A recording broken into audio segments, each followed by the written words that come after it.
We're here in Atlanta, Georgia, the night before TNA's Bound for Glory pay-per-view. Tonight, it's Saturday, we're checking out Midway's unveiling of TNA iMPACT, their brand new wrestling game. And we're gonna, in addition to playing the game, seeing it for the first time, we're gonna be talking to TNA superstars like Samoa Joe, Jay Lethal, AJ Styles, all the biggest names in the sport. Talking about the game, seeing it, playing it, having a good time. Check it out. Tonight it's about the game. We're unveiling TNA. It's going to come out later next year, and right now it's just basically showing everyone here's what we've been building for the last year and a half. We've had a lot of the TNA guys out for mocap sessions, and it's just been cool. It allows us to really get the moves looking exactly like they look in the ring on TV, and it's awesome. Midway came to TNA and they said that they really wanted to be as close as possible to our product, so they asked us to be, all the wrestlers, to be part of the motion capture process. You guys are in there, and you had like extra padding on the mat and everything, but still, I mean, you guys were doing your thing. Right, we're doing actual wrestling moves. I mean, I don't care what anybody thinks. You can't fake landing on your head. You can't, this stuff, it hurts. That's why we had a crash pad down there, because it doesn't feel good. But, we got a lot of stuff in. The great thing about motion capture, you're out there doing it yourself, and then the next thing you know, you don't have a head because it's on someone else. It's quite a tedious process. I mean, you got these little Velcro balls, like I was telling you before. These things are falling off constantly. We got to stop. And there's this thing called a T position you got to get in so the computer can scan you to see which balls are missing from where, so you gotta stop and put them back on. So it's always a pain when your balls are missing. We'll do like our moves, the moves that are uniquely ours, and then we'll also go and do stuff that everybody does on the first day of wrestling school, you know what I mean? Just to get from the top to the bottom, from A to Z of pro wrestling. The one disadvantage that we have is with a wrestling game, you pretty much have to build a wrestling moveset like library from scratch. I think one of the reasons that the game is as far along as it is in such a short time is that we've almost gelled like immediately. Like the Midway guys and the TNA wrestlers, all the mocap guys, it was almost like every time they wanted us to do something, we did it right away. We knocked it out in 1 take, 2 takes, and just got so much done. TNA's been fantastic. We actually flew our big art groups out to events.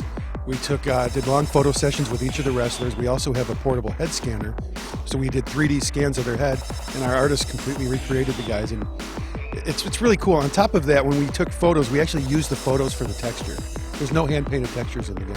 Hey, that scar on my back, you guys put it in. And how'd you know about that one? I was like, that's astonishing. It's so detailed that they would actually have this, guys with moles and guys with scars and guys with, Abyss has a big mark on his left side, but I don't think he knows that. But that looks like a picture walking down, because they had Samoa Joe coming down the entranceway. It looks just like a real thing.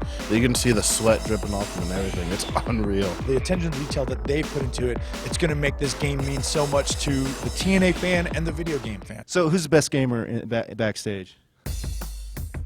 So we all obviously know who's #1 in TNA. I would say it's Samoa Joe, based on a pure guess. But I want to know who's the second best gamer in TNA. Second best gamer in TNA. They're all pretty horrible compared to me. Okay. I got into one game called Gears of War. Oh, yeah.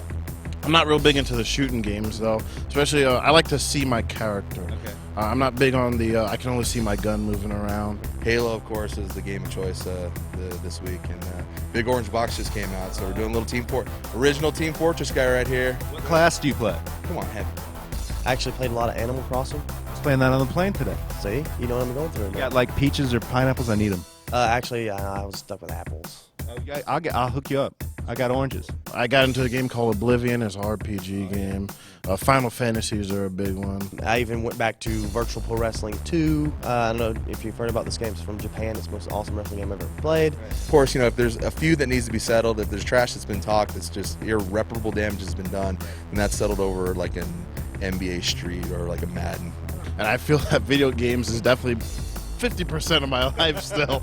So it's still shock. The shock hasn't hit me yet that I'm about to be in a video game. A move that doesn't look like it hurts, but actually hurts a lot. Tell me. Oh, God. You know what? Christopher Daniels does this thing. It's kind of like a rock bottom, but he just slams you into the mat. It hurts me every time he does it, and I hate it, but I have to go up. You'd be surprised at how often punches and kicks hurt worse than they look. I mean, I've been punched a couple times in the face, in the nose, in the eye, in the genitals. That's not fun. Anything involving Biss, because he's really big and clumsy, Let's just be honest with you. He's kind of a big, so anything that he pretty much touches you with kind of hurts. Right. Bad. The cop killer from Homicide. I mean, if you've seen him, give it to me, man. Sometimes I don't think he likes me at all. I remember one time I was wrestling Samoa Joe, and he just slapped me, and his hand is so huge, and he slapped me in the ear, and I lost hearing for like 4 hours. I couldn't hear anything out of my left ear for 4 hours. I want you to make your case for us for being on the cover of TNA Impact. Well, that's easy. There's no one been here longer than AJ Styles. Oh, you're going to say Jeff Jarrett? He's missed a couple shows. AJ Styles, one ever. That's why I should be on the cover. First X Division champion, you're looking at him. First Triple Crown champion, you're looking at him. You got to be on the cover, right? Yeah, if I'm not, I'll be very, very disappointed. Although I hope I don't have like that whole Madden curse thing with it. Like I get on the cover and then like, I don't know, like I get my sciatica blows out and my head falls off or something. So, Yeah. I mean, it really worked out for Michael Vick down here. So anyways. Welcome to Atlanta, by the way, Joe. Yeah! Woo! As a wrestler personally, you start and you dream about having an action figure and being a part of a video game. And like this video game coming out, it's going to be a big deal. Like I said, the first one I'm ever going to be a part of. And, it's like one of those things that you check off the list of things you do in your life, So that's the story here from Atlanta at Midway's unveiling of TNA Impact. Game looks good so far, even though it's coming out next spring, so there's a lot of work yet to be done. But I personally can't wait to see how this game turns out. That's the story here from Atlanta. Back to you guys in the studio.